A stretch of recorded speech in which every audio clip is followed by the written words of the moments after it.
Presiden Prabowo luncurkan skema baru penyaluran tunjangan ASN.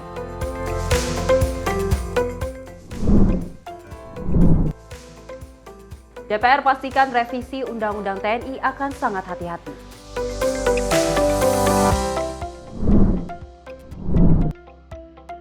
Kenaikan pangkat Seskap Teddy merupakan sebuah penghargaan.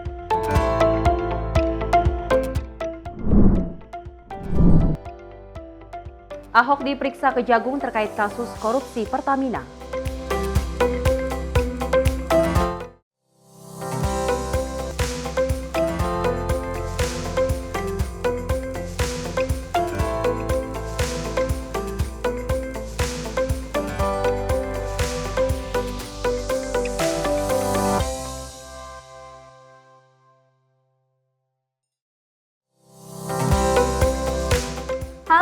Selamat pagi pemirsa Simpo TV, selamat pagi Sally. Apa kabar hari ini? Luar biasa baik ya, meskipun waktu beduk azan maghrib ini masih cukup lama, tapi tidak juga menyurutkan semangat kita untuk terus memberikan informasi yang terbaik untuk Anda terkait dengan politikan, ekonomi dan juga hiburan. Apalagi di pagi-pagi hari ini kita harus tetap semangat ya, karena kan baru juga kan kita tadi subuh tuh sahur gitu kan ya. Apalagi ini ada juga kabar yang menggembirakan di mana Mayor Teddy ataupun salah satu idola para ibu-ibu di luar sana ini baru saja dikabarkan adanya kenaikan pangkat. Dan memang kenaikan pangkat yang diberikan kepada Seskap Teddy ini karena memang dari Seskap Teddy telah mumpuni di pemerintahan, termasuk di pemerintahan Prabowo Subianto. Dan tentunya pemirsa, informasi menarik lainnya akan terus kami hadirkan. Ini dia Menyapa Pagi Simpo TV selengkapnya.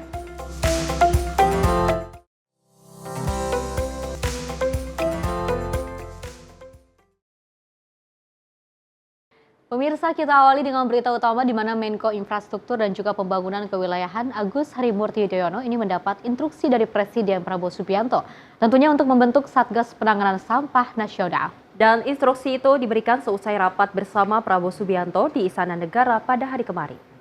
Agus Harimurti Yudhoyono mendapat instruksi dari Presiden Prabowo Subianto untuk membentuk Satgas Penanganan Sampah Nasional. Instruksi itu diberikan seusai rapat bersama Prabowo di Istana Negara pada hari ini. AHY mengungkapkan masalah sampah kini sudah begitu kompleks, sehingga pemerintah tidak boleh diam. Ia mengatakan Prabowo memberikan perhatian khusus terkait masalah sampah. Menurut AHY, rapat ini merupakan langkah strategis pemerintah dalam menangani permasalahan sampah yang makin kompleks. Pembangunan kesadaran dan kepedulian masyarakat dalam menangani persoalan sampah menjadi hal yang penting. Salah satunya dengan meningkatkan pendidikan dan sosialisasi mengenai pengelolaan sampah sejak dini di sekolah. Saya baru saja mengikuti rapat terbatas bersama Bapak Presiden Prabowo Subianto membahas tentang penanganan sekaligus juga pengelolaan sampah secara nasional. Tentu kita tahu bahwa sampai dengan hari ini kita masih menghadapi berbagai permasalahan sampah di berbagai kota, kabupaten seluruh Indonesia. Masyarakat kita juga banyak sekali yang sudah mengeluhkan permasalahan ini dan tentu kita tidak boleh diam. Oleh karena itu, ini menjadi perhatian dan sekaligus prioritas dari Bapak Presiden, sehingga tadi setelah kami memaparkan apa saja yang menjadi permasalahan atau tantangan hari ini dan juga dihadapkan pada alternatif solusi yang bisa dihadirkan. Dan tentunya kita harus menghadirkan kesadaran dan kepedulian secara nasional. Pertama itu yang harus dibangun, oleh karenanya pendidikan, sosialisasi termasuk di sekolah-sekolah kita dari mulai kecil sampai dengan dewasa harus ditanamkan kesadaran untuk membuang sampah pada tempatnya dan mengurangi sampah itu sendiri. Melalui pemanfaatan teknologi tersebut, AHY berharap pengelolaan sampah dapat ditangani dengan baik, mulai tempat pembuangan sampah terpadu atau TSPT hingga tempat pemrosesan akhir. Dari Jakarta, Dio Malau, Simpo TV melaporkan. Selain itu pemirsa, Presiden Prabowo Subianto juga resmi meluncurkan mekanisme baru penyaluran tunjangan guru aparatur sipil negara atau ASN daerah. Penyaluran tunjangan guru ASN daerah tersebut nantinya akan langsung disalurkan oleh pemerintah pusat ke rekening guru. Presiden Prabowo Subianto meluncurkan mekanisme baru dalam pemberian tunjangan bagi guru berstatus ASN daerah dengan mengirimnya langsung ke rekening guru. Dalam aturan itu, tunjangan guru dari pemerintah akan ditransfer langsung ke rekening guru tanpa melalui perantara pemerintah daerah. Program tersebut juga sebagai salah satu langkah strategis Prabowo Subianto untuk melaksanakan percepatan pelaksanaan prioritas pembangunan dan capaian program prioritas di bidang pendidikan. Peluncuran upaya mekanisme baru dengan mengirim tunjangan guru ASN daerah langsung ke rekening guru. Inilah upaya untuk mengurangi tidak efisiensi. Lama-lama untuk apa? Ditahan itu untuk apa? Iya kan? Ya. Kita harus hilangkan budaya-budaya yang tidak benar itu. Kalau bisa dibikin lama, kenapa harus dibikin pendek, ya kan? Kalau bisa susah, kenapa dibikin gampang? Budaya ini yang harus kita kikis.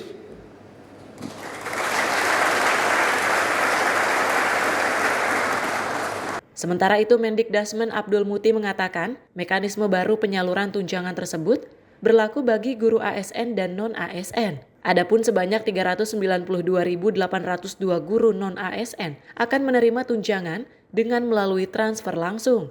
Dari Jakarta, tim Sinpo TV melaporkan. Pemirsa, Presiden RI Prabowo Subianto ini mengatakan dirinya bangga dengan dedikasi para menteri di Kabinet Merah Putih. Hal itu pemirsa disampaikan oleh Presiden Prabowo Subianto saat peluncuran penyaluran mekanisme baru penyaluran tunjangan guru ASN daerah. Dan ia menyoroti dua filosofi Jawa yang memiliki arti bekerja dengan tulus dan menjalankan tugas tanpa mementingkan diri sendiri. Yang belum dapat gaji lagi. Tapi saya terima kasih, saya terharu. Mereka tidak pernah ngeluh.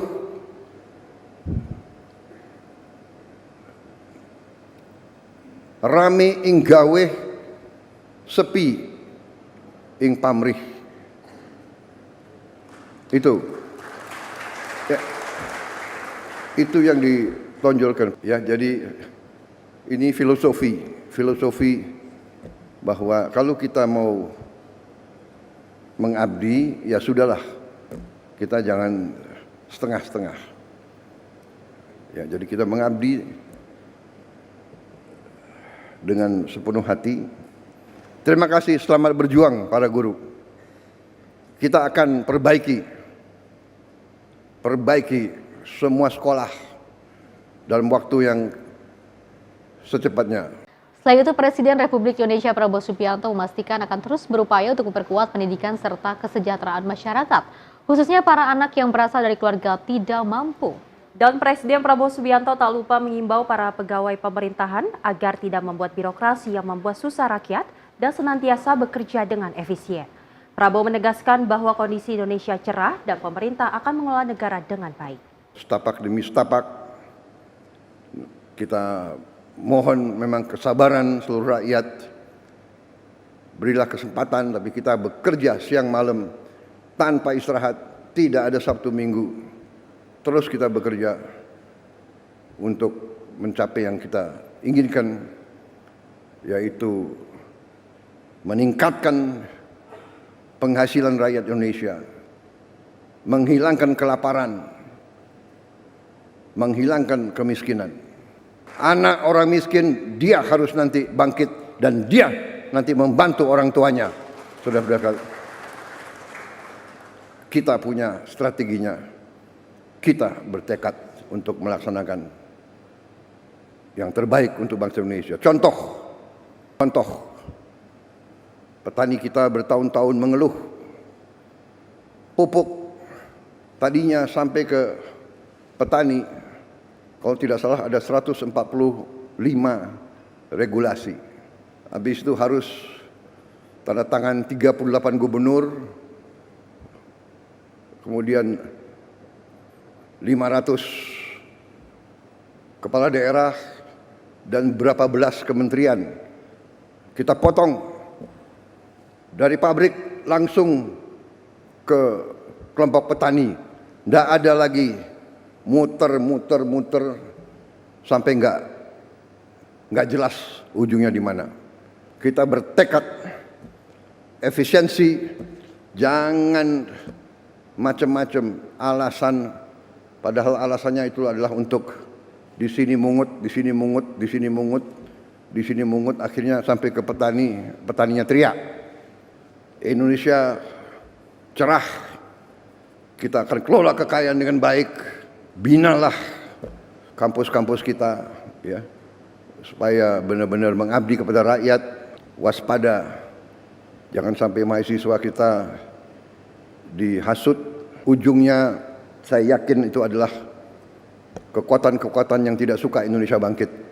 Ya, tapi saya percaya rakyat kita sekarang mengerti dan sadar apa yang terjadi. Ya. Kebenaran selalu akan menang, saudara-saudara sekalian.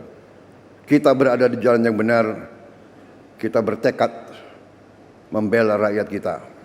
Pemirsa, Presiden Prabowo Subianto bersih mengatakan bahwa birokrasi yang berada di Indonesia ini tidak harus menyulitkan warga negaranya. Betul. Seperti itu. Apapun aturan yang dilakukan ataupun yang diajukan oleh pemerintah ini tidak boleh merugikan, apalagi menambahkan beban kepada rakyat-rakyatnya. Kita ketahui banyak sekali warga miskin di Indonesia, bahkan hingga saat ini masih juga banyak warga yang tergolong miskin ekstrim seperti itu, hingga adanya sekolah rakyat. Dan ini juga untuk salah satu bentuk untuk memajukan bangsa Indonesia, di mana anak-anak yang memang tidak banyak biaya seperti itu dan juga memerlukan banyak biaya, tapi juga tidak perlu khawatir karena dengan adanya sekolah rakyat tersebut ini akan bisa membantu. Dan salah satu yang dilakukan oleh Presiden Prabowo Subianto adalah untuk menuntaskan kemiskinan. Benar sekali, memang di pemerintahan Prabowo Subianto dan Gibran Rakabuming Raka fokus utama adalah menuntaskan kemiskinan di Indonesia.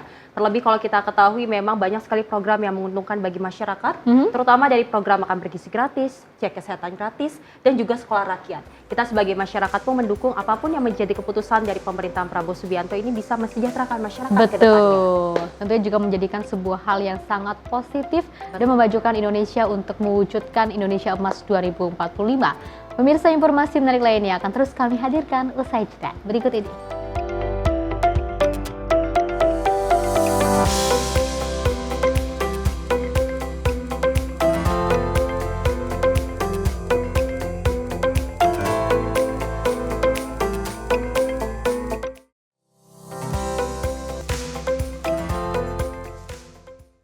Halo, selamat pagi pemirsa Simpo TV. Selamat pagi Andi. Selamat pagi, Fen. Beragam informasi terbaru hadir menemani Anda sebelum memulai hari. Itu memang dari Menteri Perhubungan juga mendukung, Betul. dari Menteri Keuangan juga mendukung, dan kita sebagai masyarakat pun juga Harus mendukung. Mengangkat isu yang tengah menjadi pembicaraan paling hangat. Semarakan pagi Anda bersama Menyapa Pagi. Setiap Senin hingga Jumat pukul 6 pagi. Hanya di Simpo TV. Halo pemirsa, kami kembali hadir dengan sejumlah informasi yang kami himpun dari berbagai penjuru dunia. Rangkaian informasi yang membuat akhir pekan Anda begitu bermakna. Sebuah kelompok di Afrika Selatan memberikan layanan pertunjukan film dengan tenaga surya. Berita yang menjadi sorotan media dari dalam dan luar negeri. Kami hadirkan untuk menemani pekan Anda dalam Simpo Dunia Sepekan. Sabtu dan Minggu pukul 9 pagi. Hanya di Simpo TV. Halo, selamat malam pemirsa. Senang sekali rasanya kami mengisi ruang informasi Anda. Akhiri aktivitas Anda dengan rangkuman perkembangan peristiwa yang terjadi sepanjang hari. Sebelumnya kita saksikan ada sekitar 3.000 tamu undangan, sementara di Ibu Kota Nusantara ini ada sekitar 2.000 tamu undangan. Rangkaian informasi nasional dan mancanegara dirangkum sebagai penutup hari dalam Menyapa Malam. Setiap Senin hingga Jumat pukul 8 malam. Hanya di Simpo TV. Kami hadir dengan rangkaian informasi dari berbagai penjuru dunia. Topik dan isu yang tengah menjadi sorotan mancanegara dikemas dengan lengkap untuk Anda.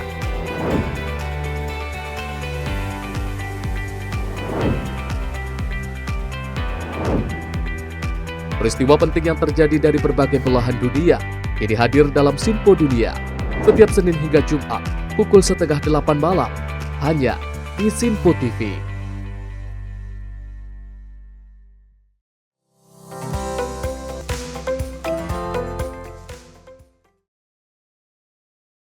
Terima kasih pemirsa, Anda masih menyaksikan Menyapa Pagi Simpo TV, dan kita lanjutkan informasinya di mana Wakil Presiden Republik Indonesia Gibran Rakabuming Raka meninjau kegiatan program nasional Digital AI alias Pandai di SMA Negeri 66 Jakarta, Kecamatan Cilandak, Jakarta Selatan.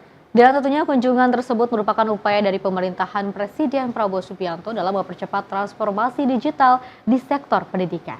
Wapres Gibran Rakabuming Raka meninjau kegiatan program nasional Digital AI di SMA Negeri 66 Jakarta yang diselenggarakan oleh AICO atau Komunitas Artificial Intelligence terbesar di Indonesia. Sebagai salah satu sekolah yang telah menyediakan fasilitas berbasis AI, Wapres mengingatkan para siswa SMA Negeri 66 Jakarta untuk memanfaatkan teknologi tersebut secara bijak. Tak hanya itu, Gibran juga berpesan agar AI tidak digunakan untuk menyelesaikan masalah secara instan tanpa mengetahui konsep dasarnya secara menyeluruh. Yang nggak mau pakai AI, yang nggak mau beradaptasi, yang nggak mau berkembang itu nanti akan dikalahkan oleh manusia yang memanfaatkan AI. Jadi saya senang sekali ini, terima kasih Pak Kepala Sekolah sudah memberikan kami kesempatan memfasilitasi tempat ini. Ini sebelumnya ini udah berjalan di sekolah-sekolah lain juga ya. Kita pengen nanti bisa lebih masif lagi, syukur-syukur nanti dari kementerian terkait menjadikan AI ini sebagai ini apa? Mungkin mata pelajaran tambahan atau mata pelajaran pilihan ya. Gibran pun menegaskan bahwa kecerdasan buatan hanya berperan sebagai alat bantu untuk memahami konsep dan membangun pola pikir yang kritis. Dari Jakarta, tim Simpo TV melaporkan. Pemirsa, Wapres Gibran Rakabuming Raka juga berencana untuk melaksanakan sholat Idul Fitri 1446 Hijriah di Jakarta. Sebelum balik ke Solo, pemirsa, ia menyampaikan akan melakukan sungkem atau halal bihalal dengan Presiden Prabowo Subianto. Usai melakukan kunjungan kerja dalam meninjau program nasional Digital AI di SMA Negeri 66 Jakarta Cilandak pada Rabu siang, dalam keterangannya Wakil Presiden Gibran Rakabuming Raka menyatakan rencananya untuk melaksanakan sholat Idul Fitri 1446 Hijriah akan dilakukan di Jakarta, dan ia berencana usai melaksanakan sholat dilanjut bersilaturahmi dan halal bihalal dengan Presiden Prabowo Subianto. Setelah bertemu dengan Prabowo, Gibran juga mengungkapkan rencananya untuk pulang ke Solo, Jawa Tengah guna merayakan Idul Fitri bersama keluarga besar. Di Jakarta, yang jelas nanti Lebaran saya harus sungkem ke Pak Presiden dulu, baru pulang kampung. Presiden Prabowo Subianto belum memberikan penjelasan lebih lanjut mengenai kegiatan yang akan dilakukan pada Hari Raya Idul Fitri yang diperkirakan jatuh pada Senin 31 Maret 2025. Pada Idul Fitri tahun sebelumnya, Prabowo menerima sejumlah tokoh elit Partai Gerindra, pejabat negara, dan pejabat pemerintahan di kediamannya di Jalan Kertanegara nomor 4 Jakarta. Tim redaksi Simpo TV melaporkan. Kita beralih ke informasi lainnya. Pemirsa, Ketua Komisi 1 DPR RI ini Utut Adianto mengatakan bahwa revisi Undang-Undang TNI dipastikan akan disusun dengan sangat hati-hati. Dan dirinya mengungkapkan bahwa Presiden Prabowo Subianto telah menunjuk 4 menteri kabinet untuk ikut dalam pembahasan revisi undang-undang tersebut. Ketua Komisi 1 DPR Utut Adianto menekankan revisi Undang-Undang Nomor 34 Tahun 2004 tentang Tentara Nasional Indonesia tak perlu ditakutkan kembali ke era Orde Baru. Menurutnya, undang-undang akan menjadi pagar. Revisi Undang-Undang TNI dipastikan akan tetap menjunjung supremasi sipil dan akan disusun dengan sangat hati-hati. Dalam rapat, Utut menyebut Presiden Prabowo Subianto menunjuk 4 menteri dalam pembahasan RUU TNI, yakni Menteri Hukum, Menteri Keuangan, Menteri Pertahanan, dan Menteri Sekretariat Negara. Selain itu, Utut mengatakan bahwa ada 11 bab yang terdiri dari 78 pasal yang akan dibahas oleh pihaknya. Adapun pembahasan revisi UU TNI juga menyertakan nasib para prajurit ke depannya, termasuk terkait batas usia pensiun. Bahwa kami mendapat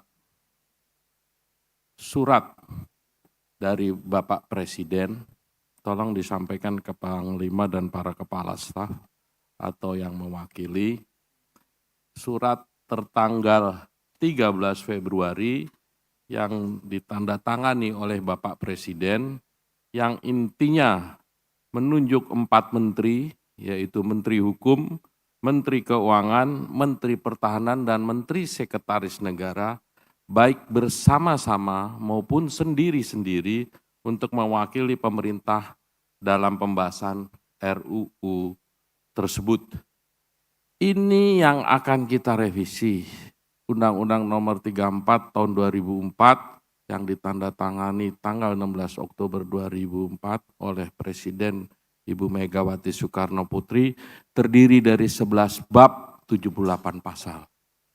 Kalau kita klaster ada 11, yaitu ketentuan umum pasalnya 1, jati diri, kedudukan, peran, fungsi dan tugas, postur dan organisasi.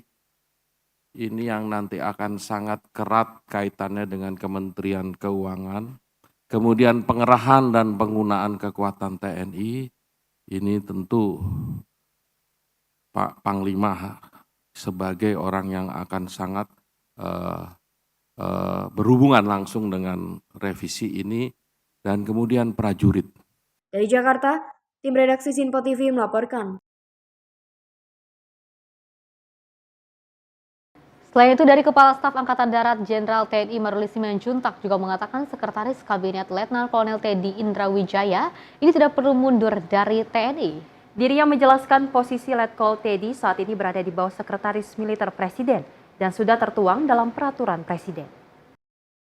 Kepala Staf Angkatan Darat Jenderal TNI Maruli Simanjuntak menegaskan bahwa Sekretaris Kabinet Letkol Teddy Indrawijaya tidak harus mundur dari TNI. Maruli menjelaskan sesuai keterangan dari juru bicara Kepresidenan, berdasarkan peraturan Presiden atau Perpres, jabatan Sekretaris Kabinet ada di bawah Sesmilpres. Menurutnya sudah sejak lama Sesmilpres dipimpin oleh seorang Mayor Jenderal TNI dengan didampingi sekretaris dari pihak kepolisian. Maruli juga menyebut penghargaan kenaikan pangkat tidak hanya diterima oleh Letkol Teddy, namun penghargaan atas kinerja juga pernah diberikan kepada level jenderal. Dirinya pun menambahkan, jika prajurit lain mengharapkan penghargaan seperti yang diterima Letkol Teddy, maka harus meningkatkan kinerjanya. Kalau berdasarkan dari juru bicara kepresidenan kemarin itu kan ada penyampaiannya bahwa ada Perpres, bahwa Seskap di bawah Sesmilpres. Sesmilpres dari dulu dipimpin oleh Bintang 2, tidak ada yang pensiun dari sejak aturannya ada. Artinya tidak harus mundur. Seharusnya di situ kalau berdasarkan itu tidak harus. Pak, tapi dianggap melanggar undang-undang yang lama. Enggak, kan di Sesmilpres kan sudah ada tentara memang. Sesmilpres kan tentara. Dari Jakarta, Sri Dewi Andayani, Ahmad Amin, Sinpo TV melaporkan. Pemirsa, Kepala Staf Angkatan Darat Jenderal TNI Maruli Simanjuntak juga menegaskan bahwa kenaikan pangkat Mayor Teddy Indrawijaya menjadi Letnan Kolonel adalah keputusan yang sudah dipertimbangkan. Kenaikan pangkat tersebut, pemirsa, merupakan sebuah penghargaan atas kinerja dan dedikasinya sebagai Sekretaris Kabinet. Kasat Jenderal TNI Maruli Simanjuntak mengungkapkan bahwa kenaikan pangkat Teddy Indrawijaya menjadi Letnan Kolonel atau Letkol merupakan keputusan yang sudah melalui pertimbangan matang. Maruli menyebutkan, seorang prajurit yang telah terbukti mampu menjalankan tugasnya dengan baik layak mendapat penghargaan, termasuk dalam bentuk peningkatan pangkat. Maruli menjelaskan bahwa dalam struktur kepemimpinan, seseorang yang memiliki kapabilitas dan telah mengabdi dengan baik sehingga layak untuk mendapatkan penghargaan. Termasuk dalam hal ini, Teddy Indrawijaya dinilai berhasil menjalankan perannya dengan baik, termasuk dalam mendampingi Presiden Prabowo dan membantu mengkoordinasikan berbagai kebijakan di tingkat pemerintahan. Ngomongin tentang Letkol Teddy, itu kan kewenangan Panglima, kewenangan saya. Ya. Ada orang yang sudah dianggap oleh Presiden bisa membantu, bisa mengkoordinasikan, kita kasih pangkat lebih tinggi. Apa masalahnya? Ya, ada orang lah temennya tentara yang pernah di Papua. Siapa yang pernah di Papua? Berapa orang yang pernah penugasan Papua? Ya, Papua itu penugasan Papua yang bertempur betul itu mungkin nggak nyampe 5%. Yang lain di Papua pinggiran itu. Ya, saya tahu percis. Jadi yang ribut-ribut kalau misalnya betul ada tentara yang komplain kenapa ini duluan dia yang bertempur nggak naik-naik. Saya pengen tahu orangnya siapa. Betul nggak dia pernah bertempur? Ya, cek betul. Pernah perang nggak dia? Ya, biasanya yang nggak pernah perang itu yang bacotnya terlalu banyak. Ya, jadi itu kewenangan Panglima TNI. Masa kita mau diintervensi terus? Kami sudah baik-baik loh, bekerja profesional. Kalau memang diputuskan seperti ini, ya kami ikut. Ini perlu diantisipasi juga seperti ini ya. Tentang Letkol Teddy, itu kewenangan. Karena beliau sudah setingkat Seskap, sudah ada Perpresnya Seskap di bawah Sesmilpres, ya, udah jelas itu. Sesmilpres itu semua tentara, polisi ada di situ. Tidak juga, pangkat tetap nempel. Dari Bandung, Jawa Barat, tim Sinpo TV melaporkan. Pemirsa, Presiden Prabowo Subianto juga menerima laporan Wakil Menteri Pertanian Sudaryono mengenai ketahanan pangan dan stabilitas harga pokok dengan pemerintah memastikan produksi beras nasional surplus. Pemerintah juga akan optimalkan operasi pasar, potong rantai distribusi, dan tindak tegas kecurangan untuk menjaga ketahanan pangan serta harga terjangkau. Presiden Prabowo Subianto menerima laporan Wakil Menteri Pertanian Sudaryono tentang ketahanan pangan dan stabilitas harga pokok di Istana Merdeka Jakarta pada Rabu 12 Maret 2025. Pemerintah menegaskan komitmennya menjaga surplus produksi pertanian di tengah krisis pangan global. Usai pertemuan, Sudaryono mengungkapkan bahwa produksi beras nasional dipastikan surplus sekitar 2,8 hingga 3 juta ton hingga April 2025 dibandingkan tahun sebelumnya. Presiden Prabowo meminta agar tren positif ini terus dipertahankan. Rapat tersebut juga membahas peningkatan produksi jangka panjang dengan target surplus beras 5 hingga 6 juta ton dan percepatan proses pertanian agar petani bisa panen 3 kali setahun. Maka ini kita untuk dipertahankan di tengah negara-negara lain kan lagi susah, lagi ada kesusahan beras, ada Malaysia, kemudian ada Filipina, termasuk Jepang kan juga lagi krisis berasnya. Kan produksi kita itu kan setiap tahun sekitar 30 juta ya, 30 koma. Nah kita ingin, kalau kita ingin betul-betul tidak impor beras, maka harus surplus minimal dalam setahun itu surplusnya 5-6 juta. Begitu panen, harus segera dipanen, segera dijual, dan tanahnya segera diolah. Jadi jeda antara panen dengan olah tanahnya itu nggak boleh lama. Selain itu, pertemuan juga membahas peran Koperasi Desa Merah Putih dalam menyalurkan hasil pertanian dan menyediakan kebutuhan petani. Terkait harga beras, pemerintah akan optimalkan operasi pasar dan potong rantai distribusi. Pemerintah juga menindak tegas kecurangan distribusi, termasuk kasus minyak goreng, dengan beberapa perusahaan sudah dilaporkan ke polisi.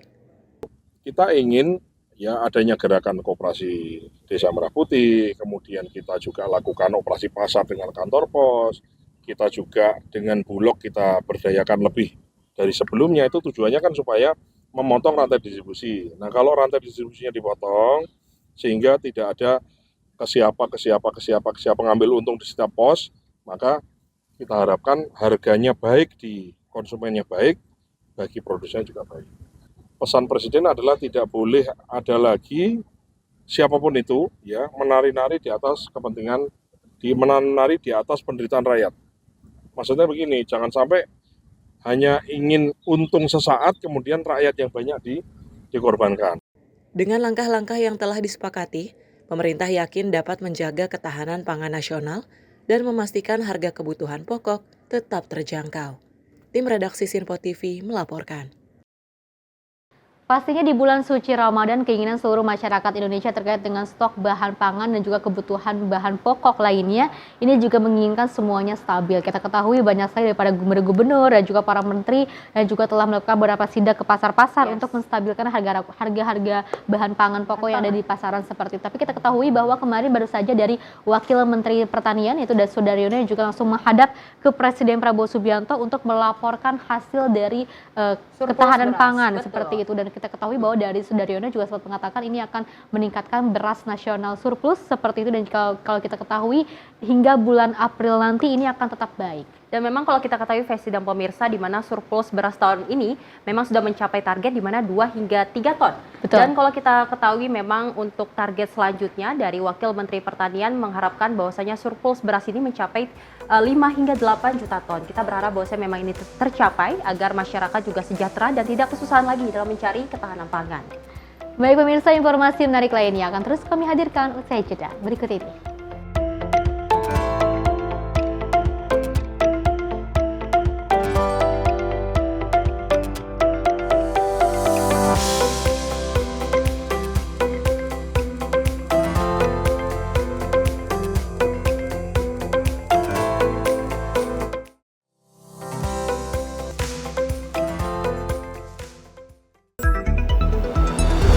Jadilah yang pertama Mengetahui perkembangan terkini seputar informasi dari lembaga parlemen. Punya data nasional, tidak ada satupun backup berarti kan? Tiba-tiba ada putusan yang nggak masuk akal dan seperti ini gitu. Kita biarkan rekomendasi kepada KPK, periksa! Kami hadirkan informasi paling akurat untuk mengawal setiap informasi dalam rapat komisi dan paripurna. Tentunya bersama saya Andi Rezaldi yang telah kami rangkum dalam program Sinpo Parlemen. Saya Arif Rifani. Saksikan Sinpo Parlemen setiap Sabtu pukul 6 pagi, hanya di Sinpo TV. Kami hadir dengan rangkaian informasi dari berbagai penjuru dunia. Topik dan isu yang tengah menjadi sorotan mancanegara dikemas dengan lengkap untuk Anda.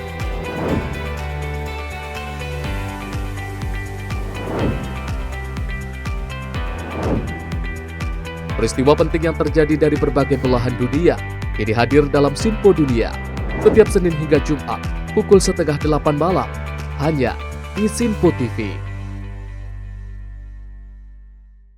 Pemirsa Sinpo TV kembali hadir menemani Anda dengan berbagai informasi yang telah kami rangkum dalam sepekan. Sajian lengkap informasi sepekan kami hadirkan untuk Anda. Badan Legislasi DPR menemui masa unjuk rasa di depan gedung DPR RI Senayan, Jakarta. Menemani akhir pekan Anda bersama keluarga dengan rangkuman berita menyeluruh dalam Sinpo Sepekan setiap minggu pukul 6 pagi hanya di Sinpo TV. Halo pemirsa, kami kembali hadir dengan sejumlah informasi yang kami himpun dari berbagai penjuru dunia. Rangkaian informasi yang membuat akhir pekan Anda begitu bermakna. Sebuah kelompok di Afrika Selatan memberikan layanan pertunjukan film dengan tenaga surya. Berita yang menjadi sorotan media dari dalam dan luar negeri kami hadirkan untuk menemani pekan Anda dalam Sinpo Dunia Sepekan, Sabtu dan Minggu pukul 9 pagi, hanya di Sinpo TV.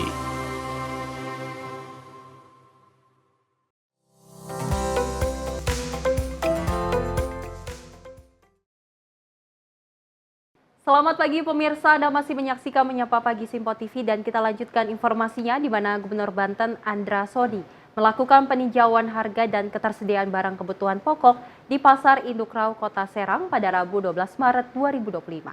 Selain itu, Gubernur Banten Andra Sodi juga tegaskan dirinya bersama Forum Koordinasi Pimpinan Daerah atau Forkopimda Provinsi Banten ini akan terus untuk bekerja untuk melayani masyarakat. Selain itu, Andra Sodi akan memastikan masyarakat mendapatkan harga barang kebutuhan pokok yang sesuai. Dari Pasar Induk Rau, rombongan meninjau pengemasan minyak goreng Minyak Kita PT Multimas Nabati Asahan di kawasan industri terpadu Wilmar, Kecamatan Kramat Watu, Kabupaten Serang. Andra Sodi menuturkan harga sejumlah bahan pokok pada bulan Ramadan tahun ini mengalami penurunan dibandingkan dengan Ramadan pada tahun sebelumnya. Lebih lanjut, Andra Sodi mengungkapkan pihaknya bersama aparat penegak hukum di wilayah Provinsi Banten telah berkomitmen akan memberikan tindakan bagi yang melakukan penimbunan bahan pokok serta lainnya yang dapat merugikan masyarakat. Setelah meninjau Pasar Induk Rau, Andra Sodi bersama Kapolda Banten juga mengunjungi gudang Bulog Umbul Tengah untuk memastikan ketersediaan beras dan minyak kita. Tim redaksi Sinpo TV melaporkan. Jadi Gubernur Jawa Timur Hovifah Indar Parawansa pemirsa ini sukses memimpin gelaran misi dagang dan juga investasi perdana antara Provinsi Jawa Timur dengan Maluku Utara di Hotel Sahid Bella, Kota Ternate Maluku Utara pada Rabu 12 Maret 2025. Pelaksanaan misi dagang Provinsi Jawa Timur ini pemirsa merupakan upaya fasilitasi untuk mempertemukan para pelaku usaha dari Jawa Timur dan juga Provinsi Malut. Kegiatan misi dagang dan investasi antara Jatim dan Maluku Utara yang melibatkan pembeli dan penjual dari kedua provinsi, mencatatkan total transaksi final senilai 568,042 miliar. Misi dagang di Maluku Utara dihadiri 155 pelaku usaha dari kedua provinsi, yang terdiri dari 55 pelaku usaha Provinsi Jawa Timur dan 100 pelaku usaha Provinsi Maluku Utara. Beberapa komoditi dari Jawa Timur yang ditransaksikan berupa produk hasil pertanian perkebunan, peternakan, perikanan, dan aneka IKM atau UMKM. Sedangkan komoditi dari Maluku Utara yang ditransaksikan yakni produk hasil pertanian, peternakan, perkebunan, perikanan, dan aneka IKM atau UMKM. Khofifah mengatakan selama ini Maluku Utara menyuplai beberapa komoditas utama, antara lain buah-buahan, ikan beku, rempah-rempah, tanaman obat, kendaraan air, kerajinan besi, udang, rumput laut, dan kakao ke Jatim. Misi dagang ke Maluku Utara adalah misi dagang pertama, bunker kami pertama setelah dilantik 20 Februari yang lalu. Upaya strategi pemerintah Provinsi Jawa Timur memperluas pasar, Kofifa mengatakan optimalisasi muatan berangkat dan muatan balik untuk memperlancar distribusi barang kebutuhan pokok, barang penting, dan barang lainnya. Diperlukan suatu kegiatan atau upaya, yakni kegiatan kerjasama mewujudkan integrasi pasar dalam negeri, sehingga meningkatkan perdagangan antar pulau. Lebih lanjut, nilai perdagangan kedua provinsi bisa ditingkatkan karena masih banyak potensi di beberapa sektor yang bisa dipelajari, kemudian dipraktekkan Provinsi Maluku Utara di Jawa Timur. Tim redaksi Simpo TV melaporkan. Dari Menteri Koordinator Bidang Pangan Zulkifli Hasan juga belanja ratusan kodi sarung dan juga mukena di Blok B Pasar Tanah Abang, Jakarta pada Rabu 12 Maret 2025. Dan Zulhas memborong sebanyak 2.000 potong sarung dan juga 2.000 potong mukena, serta barang-barang tersebut akan disumbangkan bagi korban bencana banjir di Bekasi dan juga Lampung. Saat tiba di lokasi, Menteri Koordinator Bidang Pangan Zulkifli Hasan bersama rombongannya disambut beberapa warga dan pedagang usai turun dari mobil lobi Blok B Pasar Tanah Abang sekitar pukul 14.10 waktu Indonesia Barat. Zulhas langsung menuju lapak pedagang di lokasi tersebut sambil sesekali meladeni orang-orang yang menyapanya. Lapak pertama yang disambanginya adalah penjual sarung. Di lapak pertama, ia membeli sebanyak 50 kodi sarung. Setelah total 4 lapak dikunjunginya, total sarung dan mukena yang dibelinya adalah masing-masing sebanyak 2.000 potong. Rencananya Zulhas akan memberikan bantuan sarung dan mukena yang dibelinya kepada korban banjir di Bekasi dan Karangsari, Lampung, dan akan memberikan bantuan tersebut kepada 2.000 orang. Zulhas mengatakan habis hampir sebanyak 300 juta rupiah dari uang pribadinya setelah berbelanja. Ini beli sarung agak banyak dan mukena tadi untuk saudara-saudara kita yang terkena banjir kemarin. Bekasi sama ada juga di Lampung buat persiapan Lebaran, Taraweh.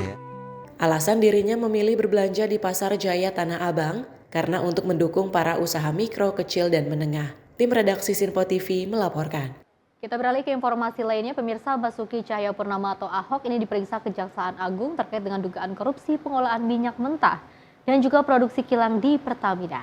Dan Ahok diperiksa dalam kapasitasnya sebagai saksi dan selaku mantan komisaris utama Pertamina. Mengenakan kemeja batik coklat lengan panjang, Basuki Cahayapurnama atau Ahok tiba di Kejaksaan Agung pada Rabu pagi. Ahok tiba lebih awal dari jadwal pemeriksaan dan juga langsung masuk menuju gedung Kartika Kejaksaan Agung. Dari informasi yang diterima, Ahok dipanggil sebagai saksi untuk memberikan keterangan terkait manajemen pengolahan minyak mentah dan produksi kilang saat masa jabatannya di Pertamina. Sebelumnya, Kejaksaan Agung telah memeriksa sejumlah pejabat Pertamina terkait kasus ini. 2 orang kembali ditetapkan sebagai tersangka atas dugaan penyalahgunaan wewenang dalam pengolahan minyak mentah dan produksi kilang. Kasus ini masih terus berkembang dan Kejagung menegaskan akan menindak tegas pihak yang terbukti terlibat. Hingga saat ini, total 9 orang telah ditetapkan sebagai tersangka oleh penyidik. Dari Jakarta, kontributor Simpo TV melaporkan. Kita beralih ke informasi lainnya. Usai melarikan diri sesaat sebelum ditindak di Kota Depok beberapa waktu yang lalu, Kementerian Perdagangan akhirnya berhasil untuk mengendus lokasi pabrik penyunat takaran minyak kita di masyarakat. Temuan ini pun langsung diuji secara langsung dengan mengukur takaran minyak kita yang viral beberapa waktu ini. Pemerintah dalam hal ini Kementerian Perdagangan berhasil mengendus lokasi pabrik produksi minyak kita nakal yang berlokasi di kawasan Karawang Sentra Bishub, Jawa Barat. Pengendusan ini dilaksanakan tim pengawas kementerian lembaga terkait sesuai mendapati pabrik sebelumnya yang berada di Kota Depok ditutup. Menteri Perdagangan Budi Santoso menyebut minyak kita bukanlah minyak bersubsidi sebagaimana narasi yang beredar di jagat maya. Minyak kita yang diproduksi oleh PT Arta Eka Global Asia ini hanyalah pihak yang mengemas, bukan memproduksi minyak goreng. Dalam pengungkapan ini, Budi Santoso membenarkan ukuran minyak kita disunat yang seharusnya 1 liter menjadi 800 ml dengan kemasan bukan 1 liter. Selain temuan pengurangan volume minyak kita, PT AEA ini bermain akal dengan mengemas minyak non-domestic market obligation atau minyak komersil. Kemudian kita pelajari, kita lakukan penelusuran, ternyata pindah ke sini. Ya. Jadi PT AEK pindah ke sini ini baru sekitar 1 bulan. Nah, seperti teman-teman lihat, kita temukan sekarang banyak botol-botol yang berukuran 750 ml yang rencananya akan untuk produksi minyak kita. Ya, ini akhirnya belum sempat diproduksi dan sudah ketahuan dari tim pengawas sehingga tidak bisa memproduksi lagi. Dan ini perusahaan sudah tidak boleh berproduksi lagi ya. Kemudian yang dilakukan oleh PT AIGA pertama, PT AIGA ini menjual lisensi minyak kita kepada 2 perusahaan di Rejek ya, di Rejek dan di Pasar Kamis. Ya, Pasar Kamis Tangerang. Kedua perusahaan itu membayar kompensasinya kepada PT AIGA 12 juta per bulan. Ya, jadi memberikan lisensi kepada 2 perusahaan, kemudian 2 perusahaan itu membayar kompensasinya masing-masing. Meskipun berhasil diungkap, pemerintah tidak dapat langsung menangkap pelaku, dikarenakan harus melewati serangkaian proses hukum seperti gelar perkara hingga pengumpulan barang bukti. Dari Karawang, Max juru kamera Azizul Hakim, tim liputan Sinpo TV. Dari Polda Jawa Timur, Rabu siang kemarin juga baru menggerebek rumah industri atau home industri pemalsuan merek minyak kita di Surabaya. Bahkan penggerebekan ini dilakukan berdasarkan temuan minyak kita yang tak sesuai dengan takaran di pasaran. Di lokasi rumah industri minyak kita palsu ini, polisi temukan praktik minyak curah yang diisi dalam kemasan minyak kita. Dari penggerebekan ini, polisi mengamankan 1 orang produsen minyak kita palsu.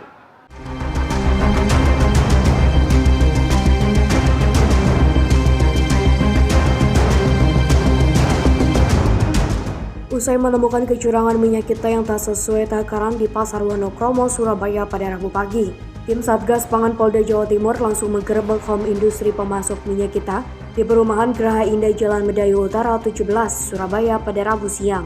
Dalam penggerebekan ini ternyata didapati praktik pemalsuan minyak kita oleh pemilik usaha PT Jaya Abadi selaku pemasok, di mana minyak curah diisi dalam kemasan botol dan pouch dengan merek minyak kita. Selain praktik pemalsuan, isi minyak kita palsu dalam kemasan botol dan pouch 1 liter tak sesuai takaran saat diuji dalam bejana ukur di lokasi. Satgas Pangan Polda Jawa Timur pun langsung mengamankan 1 orang pemilik usaha yang sementara ini dirahasiakan identitasnya oleh pihak Polda Jatim untuk kepentingan penyelidikan. Dari temuan di Surabaya ini, polisi menyita 4 ton minyak kita yang siap jual ke pasar di wilayah Jawa Timur dan dijual dengan harga Rp15.700 per liter. Dalam sehari produsen minyak kita palsu ini mampu memproduksi 6 ton minyak kita. Pemalsuan minyak kita di Surabaya ini sudah dilakukan selama 1,5 tahun dan meraup untung Rp540 juta. Pada tanggal 12 Maret tadi pagi setelah pemeriksaan oleh Satgas Pangan di Pasar Rungkut, kita menemukan Pasar Wonokromo, kita menemukan suatu pelanggaran terhadap merek yang mencoba menjadikan minyak curah menjadi merek minyak kita. Karena ini memang juga kita melihat pemerintah sangat masif melakukan operasi pasar untuk memberikan rasa aman, nyaman kepada masyarakat. Disinilah kepolisian hadir bersama Satgas Pangan, ada dari UPT Perlindungan Konsumen juga, dari Disperindak. Kami juga dibantu dari Kabid Humas untuk bisa memberikan edukasi dan asistensi kepada masyarakat. Sehingga untuk pelaku usaha dan masyarakat juga untuk sama-sama memahami tentang minyak kita ini. Di sini kita mengamankan lebih kurang 4 ton minyak kita yang dibuat dalam suatu kemasan dengan memalsukan, memesan kardus, termasuk tempat yaitu botol dan pouch. Selain membongkar pemalsuan minyak kita di Surabaya, Ditreskrimsus Polda Jatim juga membongkar pemalsuan minyak kita di Sokabana, Sampang, Madura. Dalam rilis yang digelar di Mapolda Jatim pada Rabu sore, Polda Jatim juga mengamankan 1 orang produsen minyak kita palsu di Sampang berinisial PBP dan menyita 10 ton minyak kita siap jual beserta mesin pengisi minyak dalam kemasan, serta ribuan botol kemasan minyak kita yang kosong. Pelaku pemalsuan minyak kita di Sampang, Madura ini juga telah menjalankan usahanya sejak 1 tahun terakhir dan telah meraup keuntungan Rp727. Akibat perbuatannya, para pelaku pemalsuan minyak kita dijerat dengan Undang-Undang Perlindungan Konsumen, ancaman hukuman 5 tahun penjara dan atau denda Rp2 miliar. Dari Surabaya, Jawa Timur, Karuna Wardana, Sinpo TV melaporkan.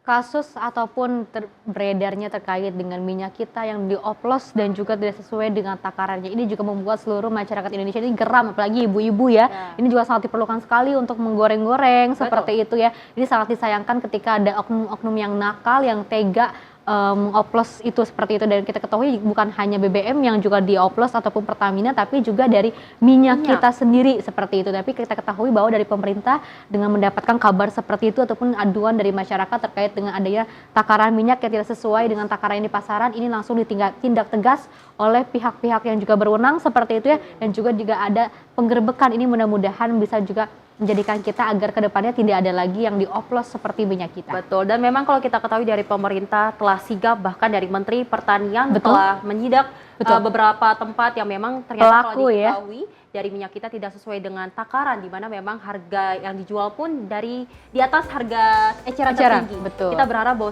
memang masyarakat yang menemukan harga-harga yang tidak sesuai ataupun takarannya tidak sesuai bisa langsung diadukan. Lapor. Betul. Jangan perlu takut, karena memang kita ketahui dari pemerintah telah menyepakati ataupun telah mengatakan bahwasanya memang harga dari bahan pangan tidak ada yang mahal dan tidak ada yang menyusahkan masyarakat. Betul, pemirsa, informasi menarik lainnya akan terus kami hadirkan usai jeda berikut ini.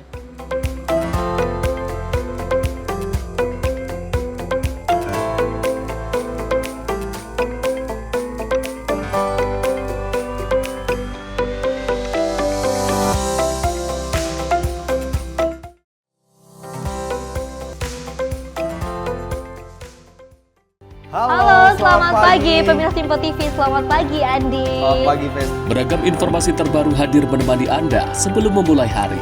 Itu memang dari Menteri Perhubungan juga mendukung, Betul. dari Menteri Keuangan juga mendukung, dan kita sebagai masyarakat pun juga harus mendukung. Mengangkat isu yang tengah menjadi pembicaraan paling hangat. Semarakan pagi Anda bersama Menyapa Pagi. Setiap Senin hingga Jumat pukul 6 pagi.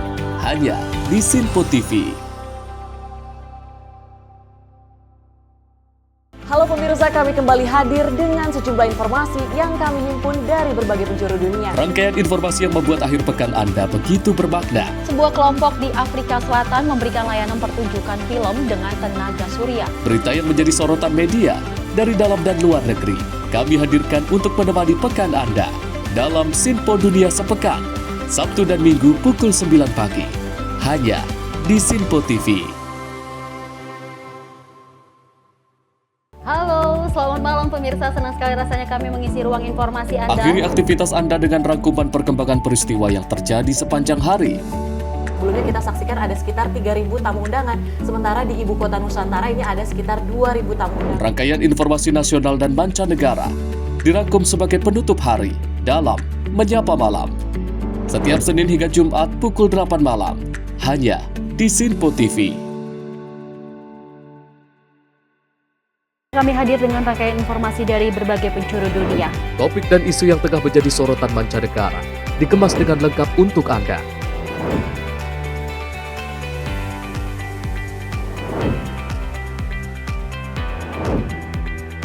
Peristiwa penting yang terjadi dari berbagai belahan dunia kini hadir dalam Sinpo Dunia. Setiap Senin hingga Jumat pukul 7:30 malam. Hanya di Sinpo TV.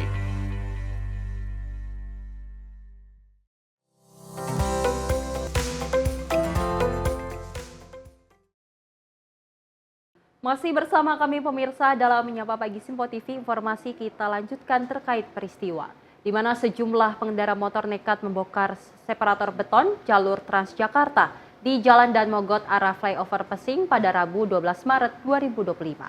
Dan tentunya aksi tersebut diduga dilakukan untuk menghindari razia polisi yang tengah berlangsung di sekitar lokasi.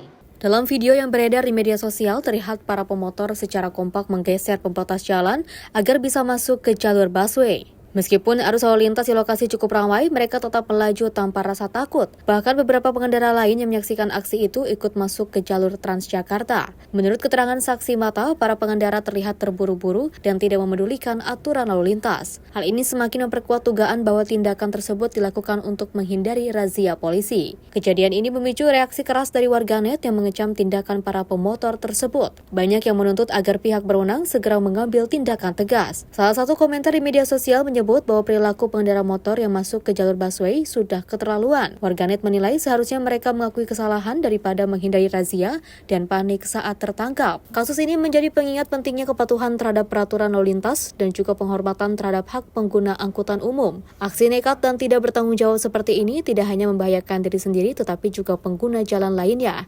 Dari Jakarta Barat, Adelia Septarina, Simpo TV melaporkan. Selain itu, pemirsa, sebuah video yang memperlihatkan seorang penumpang maskapai Citylink rute Pontianak-Surabaya melahirkan di dalam pesawat menjadi viral di media sosial pada Rabu 12 Maret 2025. Dalam video yang beredar itu, pemirsa, terlihat momen haru saat bayi yang baru lahir langsung diazankan di dalam kabin pesawat. Meski situasi darurat, proses persalinan di dalam pesawat tersebut berlangsung lancar.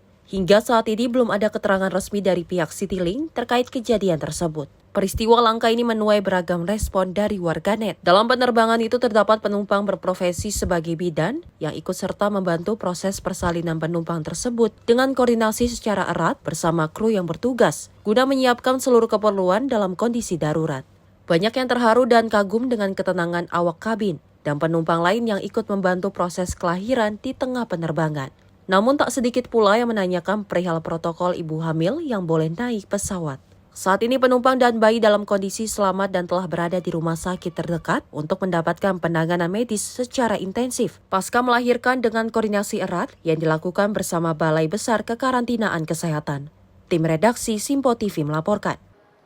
Kita beralih ke informasi lainnya, pemirsa. Menteri Perhubungan Dudi Purwagandi juga menyambangi Terminal Giwangan, Kota Yogyakarta pada Rabu siang 12 Maret 2025 dan tentunya dalam rangka memastikan kesiapan infrastruktur yang menjadi pusat aktivitas mudik. Dalam kesempatan tersebut, pemirsa, Menhub mencegah keberangkatan sebuah bus tujuan Kebumen, Jawa Tengah karena uji kirnya telah kadaluarsa. Menjelang Lebaran 2025, Kementerian Perhubungan memprediksi lonjakan arus mudik yang signifikan mencapai lebih dari 140 juta orang secara nasional. Khusus di daerah istimewa Yogyakarta, diperkirakan akan terjadi pergerakan sekitar 220.000 kendaraan per hari dipicu oleh berbagai faktor. Dalam rangka memastikan kesiapan infrastruktur, Menteri Perhubungan Dudi Purwagandi melakukan kunjungan ke Terminal Giwangan, Yogyakarta, salah satu terminal utama yang menjadi pusat aktivitas mudik. Dalam inspeksi tersebut, ditemukan satu unit bus yang dinyatakan tidak memenuhi standar operasional. Setelah melakukan inspeksi operasional dan ramcek terhadap armada bus di Terminal Giwangan pada tanggal 12 Maret 2025, Menteri Perhubungan menyatakan ditemukan satu unit bus yang tidak memenuhi standar kelayakan operasional. Berdasarkan temuan tersebut, bus tersebut dilarang beroperasi karena ketidaklengkapan administrasi. Langkah ini diambil sebagai komitmen pemerintah untuk memastikan keselamatan dan kenyamanan para pemudik dan masyarakat yang akan merayakan Lebaran 2025. Saya lihat-lihat ini ada pembangunan revitalisasi Terminal Giwangan sudah bagus, nanti mohon dipelihara dengan baik. Sudah lihat operasional dari bis-bis, sekalian saya ngeramcek bis yang dibawa untuk menjamin juga keselamatan dan kenyamanan penumpang dari hal-hal yang tidak diinginkan di jalan. Jelang libur Lebaran, pihaknya akan mengencarkan pemeriksaan kelayakan kendaraan atau ramcek untuk memastikan armada bus aman beroperasi. Pihaknya juga bekerja sama dengan Kementerian Kesehatan untuk memastikan kondisi pengemudi tetap prima sehingga mereka tidak mengalami kelelahan berlebihan. Tim redaksi Simpo TV melaporkan. Pemirsa, dari Komisi 3 DPR juga menggelar rapat dengar pendapat umum dengan para perwakilan dari pelapor kasus investasi bodong robot trading Net 89 di ruang Komisi 3 Kompleks Parlemen Senayan pada tanggal 13 Maret 2025. Dalam RDPU tersebut, pemirsa, dipimpin langsung oleh Ketua Komisi 3 DPR RI Habibur Rahman dan juga membahas mendengarkan aspirasi masyarakat terkait restoratif justice. Komisi 3 DPR RI menerima surat pengaduan masyarakat dari perwakilan korban robot trading net 89 Perkumpulan Simbiotik Multitalenta Bersatu atau Paguyuban SMB pada tanggal 21 Januari 2025. Paguyuban SMB menyebut adanya beberapa kejanggalan dalam penanganan perkara ini. Pengadu menyampaikan harapan Barreskrim Polri menindaklanjuti permohonan restoratif justice karena langkah tersebut dinilai alternatif menyelesaikan perkara. Yang namanya restoratif justice itu adalah azas bagaimana penyelesaian masalah itu berfokus pada pemulihan kerugian para korban. Iya Pak, betul Pak.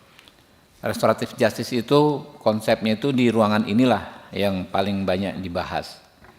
Ya, kepolisian sudah punya perpol ya soal restoratif justice. Kejaksaan juga ada perja restoratif justice. Tadi pengadilan juga ada SK Dirjen Badilum. Ya, Badan Peradilan Umum untuk memaksimalkan restoratif justice pada setiap tingkat ya, mulai di kepolisian, di kejaksaan, dalam proses persidangan di pengadilan. Bahkan sekarang kami sedang membahas KUHAP yang baru, Kitab Undang-Undang Hukum Acara Pidana yang baru. Restoratif justice itu bahkan menjadi satu bab tersendiri dalam KUHAP yang baru nanti. Nah, jadi ini sekaligus ya kita akan coba membantu penyelesaian masalah bapak-bapak ya, dan ini akan menjadi acuan bagaimana menyelesaikan masalah restoratif justice ke depan.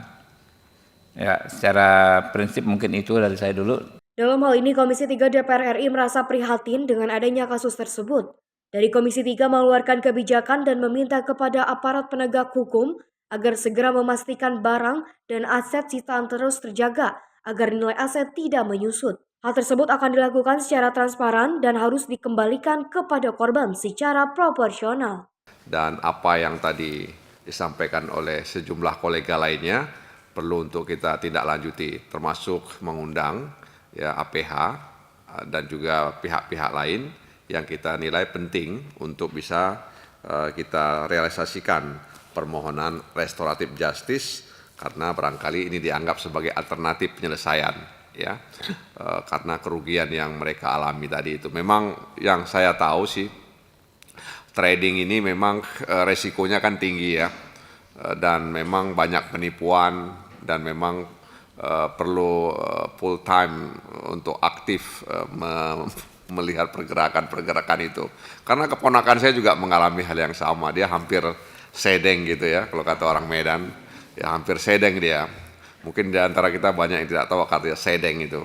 Ya, makanya saya gunakan telunjuk ini supaya orang tahu sedeng itu ya udah hampir-hampir gila ya karena ratusan juta uangnya hilang ya, dan tidak tahu kapan bisa dia ambil lagi itu, dan hampir saja terjadi ya perceraian dengan istrinya karena persoalan ini. Jadi kita sangat prihatin ya Ketua, dan mudah-mudahan kita bisa merealisasikan harapan pengadu yang disampaikan pada Komisi 3. Terima kasih Ketua.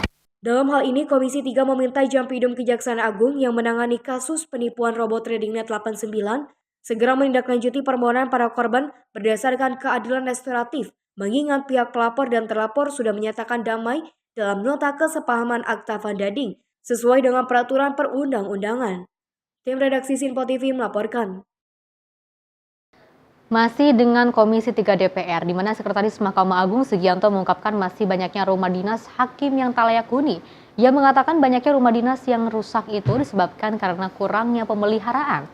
Dan memang pemirsa, selain persoalan rumah dinas, penguatan integritas para hakim juga turut mendapatkan perhatian dari DPR. Komisi 3 DPR RI menggelar rapat dengar pendapat bersama dengan Sekretaris Mahkamah Agung dan Direktur Jenderal Badan Peradilan Umum Mahkamah Agung pada Kamis pagi.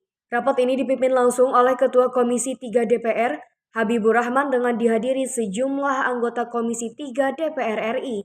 RDP kali ini menjadi momen bagi DPR untuk mendengarkan aspirasi perihal kondisi di Mahkamah Agung. Dalam rapat dengar pendapat ini, salah satu hal yang disampaikan oleh pemimpin Mahkamah Agung, yakni perihal rumah dinas para hakim yang rusak akibat kurangnya pemeliharaan.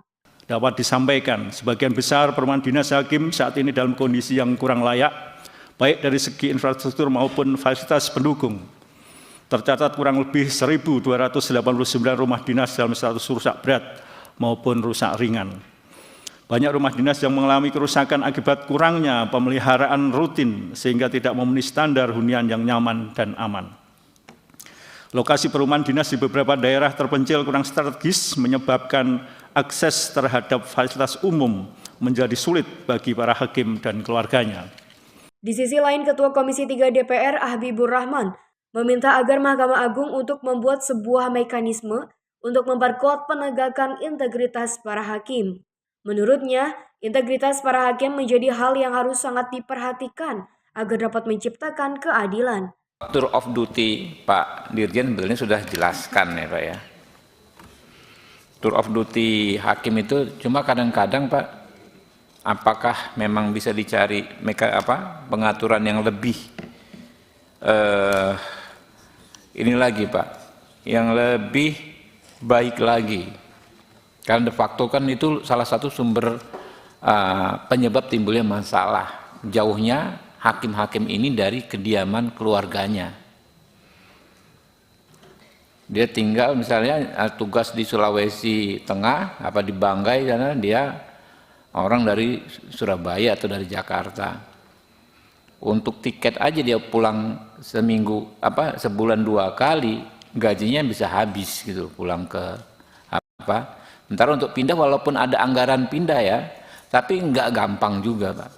Apakah mekanismenya bisa lebih sederhana nggak? Lebih luas, Ketua Komisi 3 DPR juga meminta sistem penanganan perkara melalui elektronik untuk dimaksimalkan agar penyelesaian perkara lebih mudah. Diketahui Komisi 3 DPR menggelar rapat dengar pendapat bersama Sekretaris Mahkamah Agung dan Dirjen Badan Peradilan Umum Mahkamah Agung, membahas terkait program prioritas MA tahun 2025 hingga tata kelola dukungan teknis dan SDM Mahkamah Agung. Dari Jakarta, tim redaksi Sinpo TV melaporkan. Pemirsa, Menteri Koordinator Bidang Pemberdayaan Masyarakat Abdul Muhaimin Iskandar atau Caimin ini menggelar rapat tingkat menteri untuk membahas upaya dalam memaksimalkan potensi penerimaan dana umat dalam mengentaskan kemiskinan di Indonesia.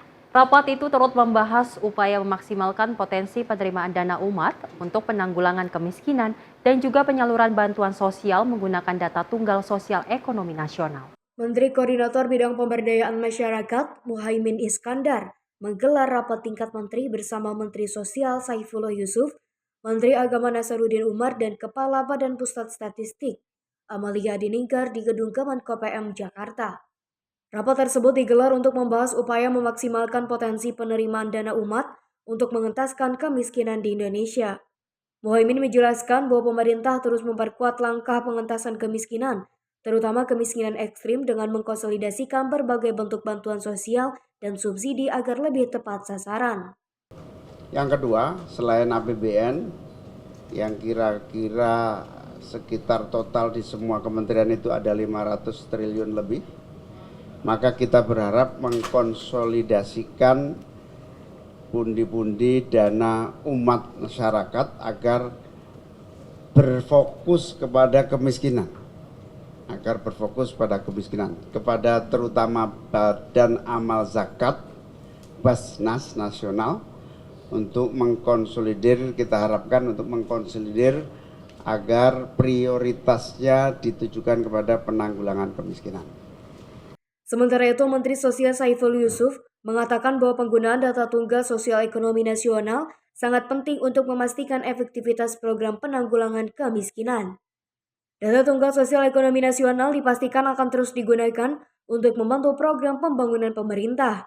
Pemutakhiran data seng juga menjadi perhatian bagi Badan Pusat Statistik. DTSEN yang tadi disinggung oleh Pak Menko, ini adalah momentum bagi pemerintah untuk mensinergikan, mengintegrasikan semua bantuan-bantuan yang diberikan ke masyarakat lewat berbagai kementerian. Nah, saya senang sekali hari ini Pak Menko memimpin rapat dengan memulai suatu upaya membuka semua program-program yang telah diberikan kepada masyarakat lewat berbagai kementerian itu. Itu dibuka, kemudian nanti akan dikonsolidasikan, dilaporkan ke Presiden. Nah, mudah-mudahan nanti setelah ada arahan Presiden, kita akan mulai konsolidasi lebih teknis. Diketahui rapat tingkat menteri ini dilakukan untuk mempersiapkan pelaksanaan instruksi Presiden terkait penanggulangan kemiskinan nasional sesuai Inpres nomor 4 tahun 2025. Hasil konsolidasi antar lembaga ini nantinya akan disampaikan kepada Presiden untuk menunggu arahan lebih lanjut, salah satunya terkait teknis pelaksanaan. Dari Jakarta, Kanita Putri, Mutia Anggiani, Sinpo TV melaporkan. Ya pemirsa dan juga saya terkait dengan adanya dana umat yang juga diluncurkan oleh pemerintah Indonesia, seperti itu ini akan membantu seluruh masyarakat Indonesia yang kita ketahui memang banyak sekali anak-anak ataupun warga yang masih dengan kapasitas kemiskinan. Betul. Seperti itu. Mudah-mudahan dengan adanya tunjangan-tunjangan dari pemerintah dan juga bantuan-bantuan dari pemerintah ini bisa menuntaskan kemiskinan di Indonesia, apalagi asa cita dan juga program utama dari Presiden Prabowo Subianto adalah untuk menuntaskan kemiskinan. Betul, tak hanya dari dana umat dan bansos saja, Fes dan pemirsa, di mana memang banyak sekali program dari pemerintahan Prabowo Subianto yang memang tujuannya untuk mensejahterakan masyarakat. Di mana memang kalau kita ketahui ada program makan bergizi gratis, ada juga cek pelayanan kesehatan gratis, dan juga banyak sekali yang memang menguntungkan masyarakat. Kita ketahui juga sebelumnya ada THR bagi ojol, ini juga merupakan kabar gembira bagi masyarakat, di mana memang kita ketahui Prabowo Subianto dan Gibran Rakabuming Raka fokus untuk mensejahterakan masyarakat. Dan tentunya juga terkait dengan tunjangan hari raya ini adalah untuk ojol. Seperti itu saya dan juga pemirsa, ini kali pertamanya lagi untuk kembali lagi dari pemerintahannya Prabowo Subianto dan juga Gibran Rakabuming Raka. Mudah-mudahan ke depannya masyarakat Indonesia ataupun seluruh masyarakat Indonesia tidak ada yang kemiskinan lagi, semuanya sejahtera. Pemirsa, informasi tadi sekaligus mengakhiri jumpa kita. Saya Fesi Rahmadi dan saya Selis Regar. Terima kasih dan sampai jumpa.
Sinpo TV, News, Sport, Entertainment.